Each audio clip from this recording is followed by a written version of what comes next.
মার খেয়ে ঘুরে দাঁড়িয়েছে ইরান আর এখন সমানে হামলা চালাচ্ছে ইসরায়েলে।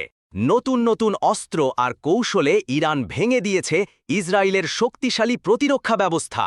বাঁচার উপায় খুঁজে না পেয়ে ইসরায়েলের প্রধানমন্ত্রী নেতানিয়াহু এখন আকুল হয়ে আমেরিকার সাহায্য চাইছেন। বিশেষজ্ঞরা বলছেন, খেলা আসলে এখনও শুরুই করেনি ইরান।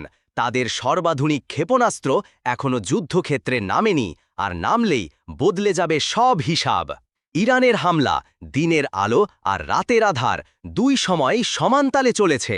ইসরায়েলের আকাশ প্রতিরক্ষা ভেদ করে একের পর এক হামলায় ধ্বংসস্তূপে পরিণত হয়েছে গুরুত্বপূর্ণ স্থাপনা। প্রতারণামূলক অপারেশন আর বাস্তব হামলার মিশ্রণে ইসরায়েল বিভ্রান্ত। ব্যালিস্টিক মিসাইল, সুইসাইড ড্রোন সব কিছু দিয়ে আঘাত হেনেছে ইরান।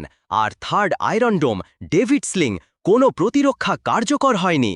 তাসনিম নিউজ জানিয়েছে, দখলকৃত ভূখণ্ডের কোথাও আর নিরাপদ নয়। উত্তর থেকে দক্ষিণ পর্যন্ত হামলা অব্যাহত।